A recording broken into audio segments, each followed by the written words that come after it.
Ang makina ay XRM 125. Ang sitwasyon, ayan, yung piston ring dumikit na, gawa ng naubusan ng langis. Yan yung chassis nya. Andun sa unahan yung Supremo TMX overhaul din. So ang gawin ni Mechanic 2001 ay baklas lang. Ito lang ang problema, pero ang desisyon ni Mechanic 2001 ay baklas makina, overhaul talaga para malinisan na yung loob ng makina kasi sobrang dumi na sa loob, no? Ito baklasin para makita natin yung filter, para panibago naman yung makina, no? Mahirap na kung magpalit tayo ng bagong piston. Then ang loob ng makina ay napakarumi, maraming ano sa loob, di tatagal yung makina, no? So baklasin ko lang muna to. Andito na yung mga tools na gamit. Yan na yung pagkatapos na malinisan. Yan ang resulta, napakalinis. Ayan,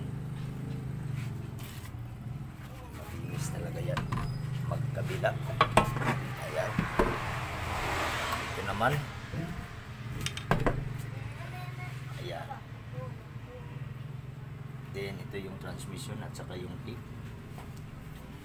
Ayan, yan, halo-halo na yung mga pisa. Malinis na yan. Yan, dapat walang sobra, familiarize lang. Ito dowel yan. Ito naman para sa kickstart.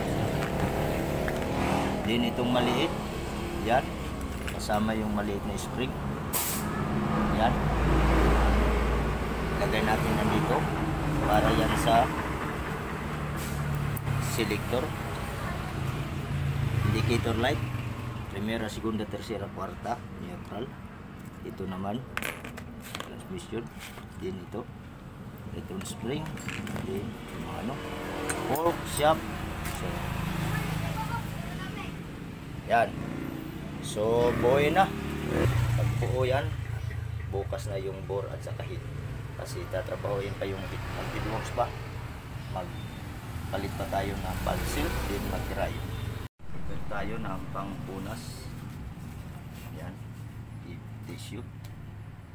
Then ito yung transmission, kabit na natin. So, dapat malagyan ng oil kunti-kunti para smooth, no? So dito natin sabay na.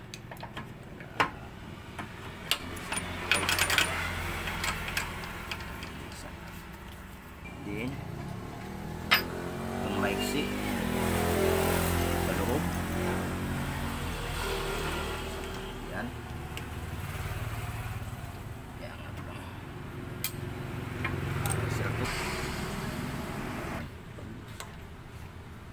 Kita ang pag ano. Yan na guys,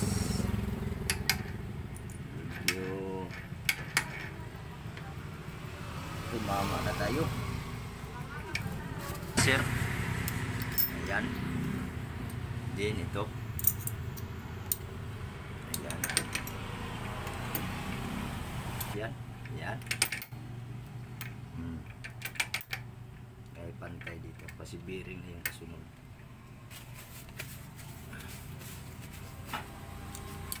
So guys, mayroon na siyang lubricant. Ayan, yan ang hitsura ng transmission. Ayan, yun lang ang laman. Din ito, yan, yung kalimutan, kailangan talaga yung ay pasok sa loob yung key. Yan, yung spring, saka ito para sa indicator, dito lang yan. Tingnan natin kung Hindi ba yan malalaglag?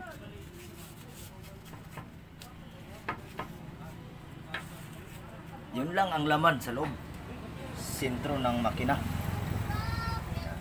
Then, maglagay tayo ng pangdikit.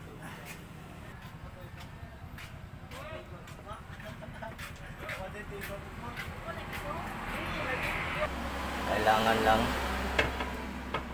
yung dawil. Sara na. Malaglag yung ano. Yan. Crank na. So buo na. Na. Yan.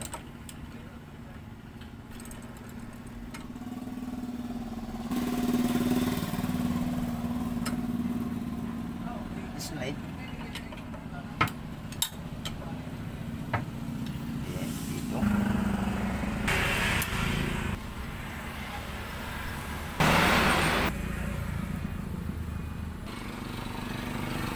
Tingnan natin kung pasok.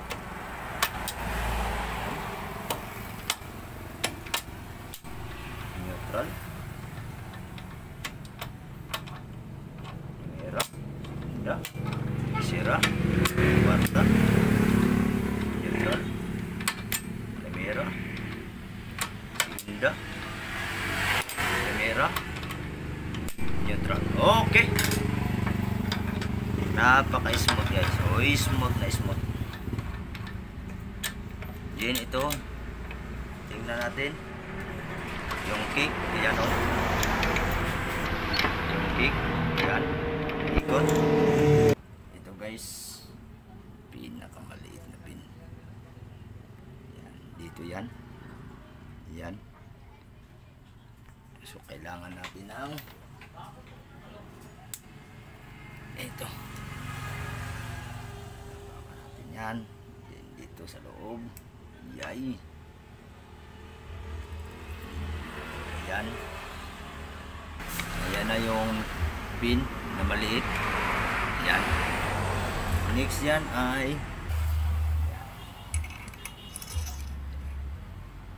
centrifugal yan. Synchronizer yan. Iwas sa ano yan. Ayan. Para sa bomba yan. Kailangan ma-secure. Then dito tayo.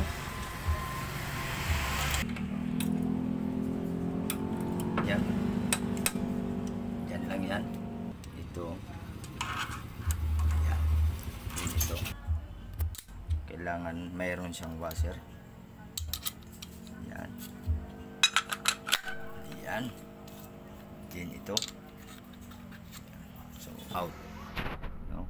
Mayroong nakatatak out. Yan. Dapat yan, ganyan. Ganyan siya oh. Yan. Panghuli ay yung plastic na mahaba. Dalawa kasi yun. Pupupin lang. Nagdaan. So ito babalik na. Ayan. Next. Ayan. Dawil. Yan, dalawa. Then, itong maliit. Yan. Para sa oil. Yan. Para hindi makalimutan. Then, centrifugal. Yan. Ikapit na natin to. Yan. Washer sa loob. Yan. Sabay nyo lang. Ikot. Ikutin lang para mama doon sa X-Spline. Washer. Nut. Yan. Sabayin na natin yan. Bit.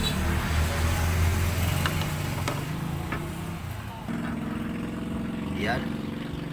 Then pagkatapos ito.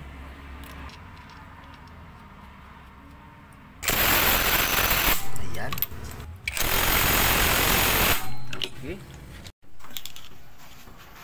Clutch bearing. Then pagkatapos yung cover plate para filter. Medyo anuhin lang natin para makahigpit tayo ng todo. Then ito naman sa kabila. Next. Dito tayo sa left side. Hindi tayo makasara doon sa kabila dahil wala at naubusan pala ako ng ano, gasket. Kapit na natin itong ano, I will. Ayan. Ayan.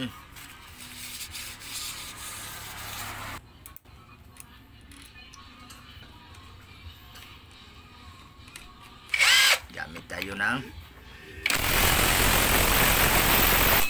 starter nya.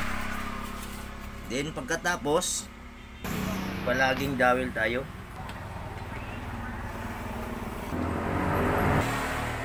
Guys. Okay. So review. Dowel mayroon na, itong jet, oil, strainer mayroon na. So ang problema lang, naubusan ako ng gasket. So temporary, sasara ko bukas na yung pagbubuo. Continue na tayo sa pagbuo. Yan, napakalinis. Yun ang cover. Yan, ito na lang yung isa. Tapos na malinisan, mag-grind. Then bago yung valve seal. Yan, bago na yung valve seal. Ito na yung bore. Bago. Then ring, lock, pin. Yung base at saka yung head. Ito yung gagamitin ko. Ito i-ready ko. Medyo manipis. So nakakabit na yung dalawang valve. Lagyan natin ng spring. Dapat itong medyo dikit tayo sa baba. Yan. Then valve lock. Yan. Yan. Next. Ito sa kabila, kailangan kumpleto sa loob, ha? Yan. Next ay itong camshaft. Yan. Then pagkatapos itong mahaba, mayroon ng pangkadulas. Ito yung exhaust, yung mahaba. Yan. Ito naman yung intake. Yan. Then pagkatapos lagyan ng yan. Ito. Yung stopper head. Kalimutan, dapat mahigpitan tong bolt. Yan, higpit na. So buo na yung head. Then ito, buuin na natin. Ayan. Ito na lang ang kulang. Huwag kalimutan sa oil. Oil thrower, baliktad pa. Dapat itong maliit na butas ay sa labas. Ayan. Ayan. Then pagkatapos ay angat ko lang ng puti. Ganun.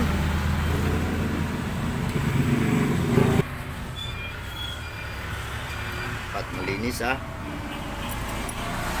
Tutok lang. Dapat malinis. Ayan. Then ito. Yan lang ng oil. Hindi lang. Then itong spring. Lagay itong spring. Then ito. Dapat sa gitna siya. Ayan. Then ito. Mark lang. Ayos na. Ayan. Then pagkatapos yung bearing. Ito, lagyan ko lang ng oil dito para diretso sa connecting rod. Yan. Yan. Takpan na natin. Hindi na kailangan ng pangdikit. Basta malinis yung surface bago yung gasket. Sigurado yan. Walang tagas. Okay, ito na yung bore na gagamitin. Ayan. Mechanic 2001. Tinakpan lang natin yung brand. No? Mumurahin lang to. Ayan. Pero matibay naman kasi cast iron to. Ayan. Cast iron to. Mumurahin lang siya. No? Kailangan lang ng break-in. No? Tamang break-in lang. Check ko muna yung gap. Kahit importante lang naman yung makita ko lang yung second ring na may gap ay okay na. Ito yung luma na bore. Yung, tingnan nyo na kung paano namin tinanggal. Dodo pokpok. Din pagkatapos kinating pa dito. Ayan. Grinder oh. Cutting.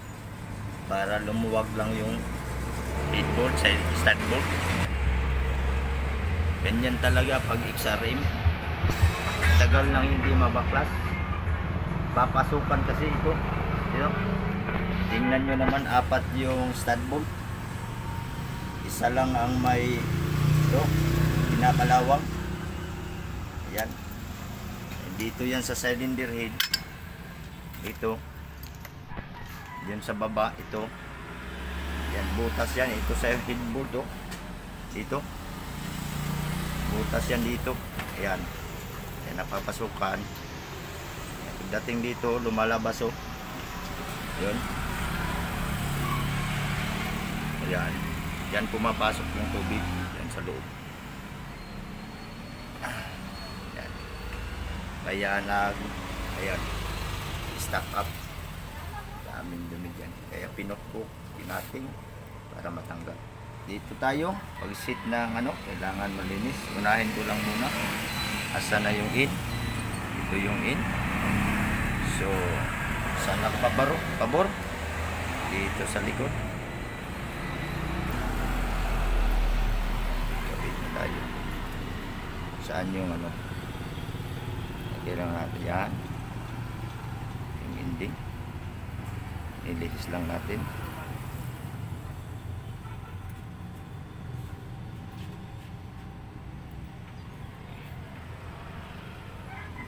Then ito naman isa, i-offset ko lang.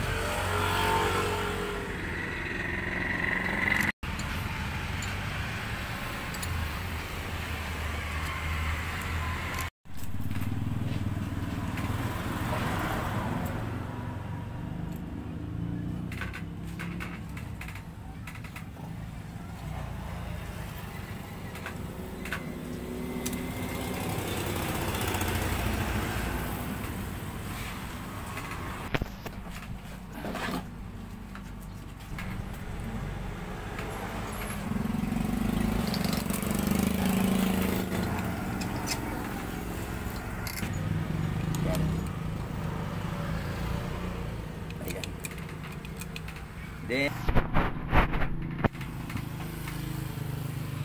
lamang higpit lang. Masyado.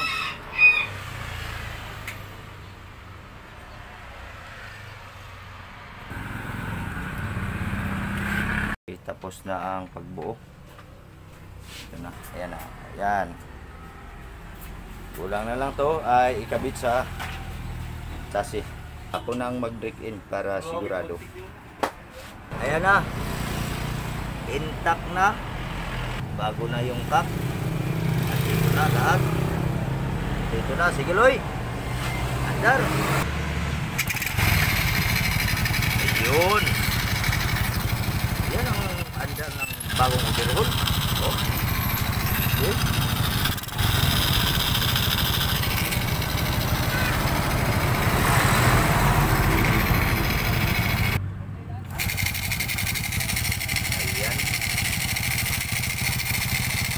yung idle, pag mixing, ano lang muna kasi tripping pa. Okay.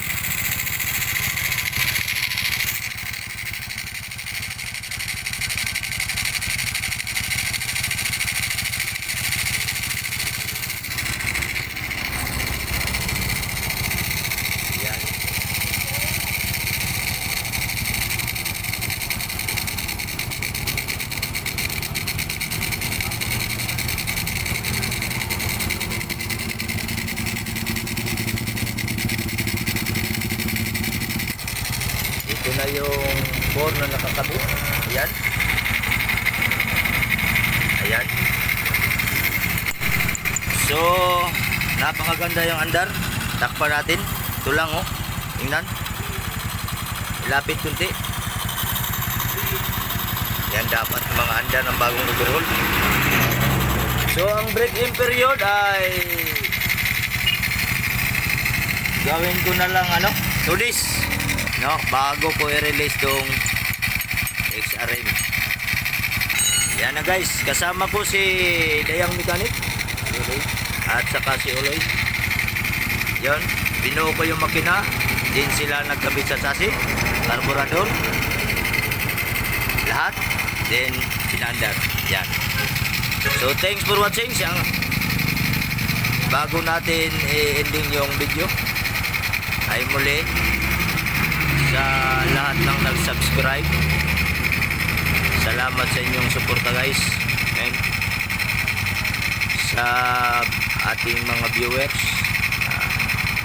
sa mga hindi pa nakapag-subscribe, baka naman ay mapagbigyan nyo si Mechanic 2001 para update tayo lagi sa overhauling. Mayroon pa tayong kasunod, ipakita ko, steady lang. Busy tayo sa overhaul ngayon. Marami tayong overhaul. Ito i-upload ko. Tapos nito Honda Click 150 version 1. Ayan, tingnan nyo to, bago yung barbula. Pinalitan ko ng barbula. Magano ko lang video nito. So i-grind ko pa. Then pagkatapos yung ng Honda Click, ayun, nakatabay. Yan. Pagkatapos ng Honda Click 150, yan ang isunod. Honda Supremo 150. Okay. So thank you. Salamat. Maraming salamat po.